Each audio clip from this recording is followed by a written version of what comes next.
What are the things you'd only want to buy from another person? What are the things you'd only want to hear from another person? What do you think is true about human nature? The question is not, will we achieve artificial general intelligence? That will come. Perhaps we have to ask ourselves is, what does it mean to be human? The skills that we begin to think of and begin to highlight need to really hone in on the sweet spot, that circle of things only human beings can do. I'll take us back to the evolution of human beings. Before, we used to just go do hunting and gathering. And then later on, this idea of tilling the land came in. We used to use horse. That's a tool. And then later on, a machete. And then later on, we had the tractors and the other machinery in the farms. What did they try to do? They tried to make the work faster.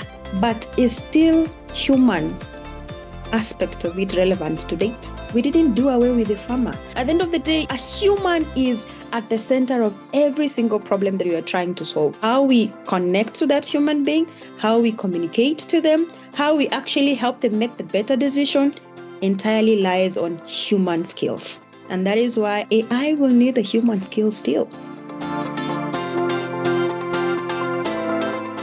An AI translator is someone who can sit between people, business, and AI tools and make the technology actually useful. Does not mean that you have to be a coder.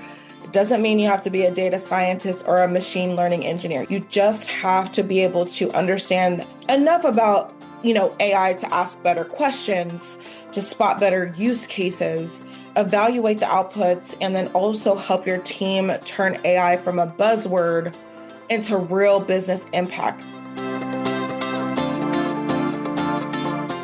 An easy way for one to understand what that is a mediator between intelligent machines, business outcomes or impact outcome, and human beings.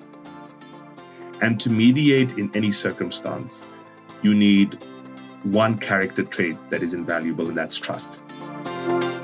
So an AI translator is effectively a trust broker. AI translation is one, yes, about the ability of a human being to understand the technology, but more about the ability for a human being to protect other humans around the downside of the technology. There's an insurance company in South Africa that has experimented with AI salespeople versus human salespeople, and 100% of their sales come from human salespeople. The one thing about human nature is that we're connected through shared experiences. So when you think about what AI will do in maternity, the AI translator is going to be a mother who's been through it, who understands AI, and that can help other mothers. The human element of someone who's been through it and walked your journey gives them trust. I'm an engineer, I love engineering, but the characteristic I see most on the ground that makes a difference when you're trying to bring all these stakeholders together is trust.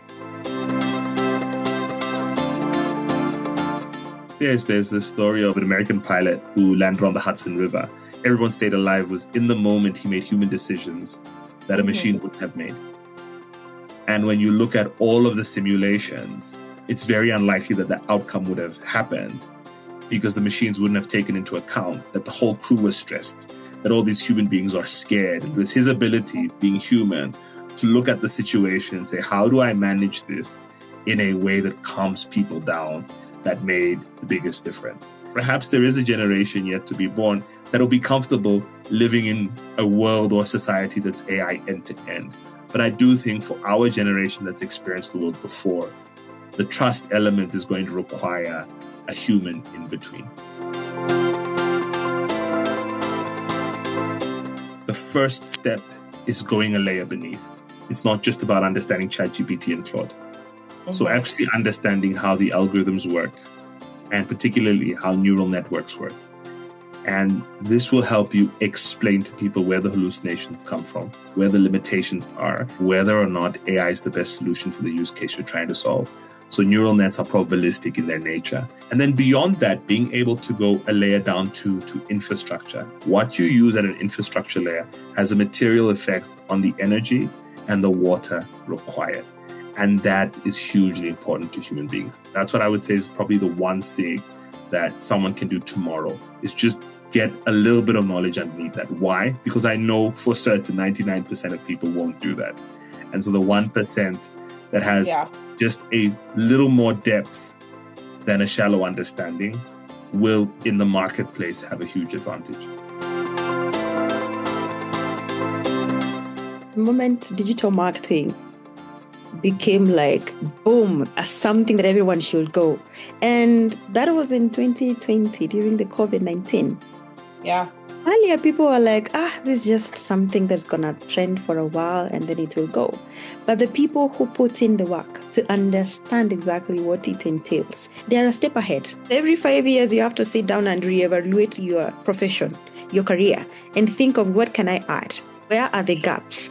Because if you're not doing that, it means you're just going to sit around and wait for somebody else who has no business to do with your career, understand AI better, and take up your job. It's not like AI is going to take your job. Someone is learning better things to work faster. What is the practicality of whatever that you're learning about AI? Or are you just learning for the sake of AI? Are you hopping into another ChatGPT masterclass and then nothing? There was a time I found myself working with an agri-tech farm, and we were dealing with AI-powered sensors. And all these data we are getting from the digital platforms, the sentiments, the negative side was, the highest percentage. We would have gone and decided to stop doing campaign strategy. But the main key thing that helped us to turn that around is that context aspect of it, the feeling of the people. And I think that is why when it comes to human beings, we don't just make judgments. Our judgment goes deeper than the data that we see. We realize that most of the negative sentiments that were coming were basically from people who don't really understand these things. So we will have to go and meet people where they are. The best AI translators are meeting people at the point where they are. You can't sit and wait for them to crawl up and find you to get the information. Go and find them. Go on any AI tool, ChatGPT, Claude, and say, describe your side hustle and say, how can AI help my business? And it's going to give you a number of suggestions. And just try implementing one suggestion. Because the other element about doing is that, one, it demystifies how hard you might think something is. Claude can tell you about an application that you ought to build. How do I integrate this into my business? And it will do that for you as well. And then very quickly, you are running a business that's empowered and leveraging AI. You'll be astonished at how easy it has become to create value and be a creator as opposed to a consumer. Cisco and the American University in Cairo and the University of Pretoria around AI's usage in Africa. And we found that African youth actually have the highest uptake of AI on a daily basis. So 8 out of 10 Africans under the age of 35 use AI every day. It is in our communities. The question I would ask the leaders, the thinkers, the entrepreneurs on this call is, how do we make sure that the tools used by our communities are owned by our communities? Not only in terms of equity, but owned by the community in terms of cultural nuance and identity and the ethic used behind design. An AI translator can walk into a room and say, here's what we're trying to solve. Here's where AI can help, here's where it can't, and here's how we make this work responsibly. The future is not only going to belong to people who are building AI, it will also belong to the people who can translate the AI into strategy. Thank you so much, Janet and Mike, for your time. It was an amazing conversation.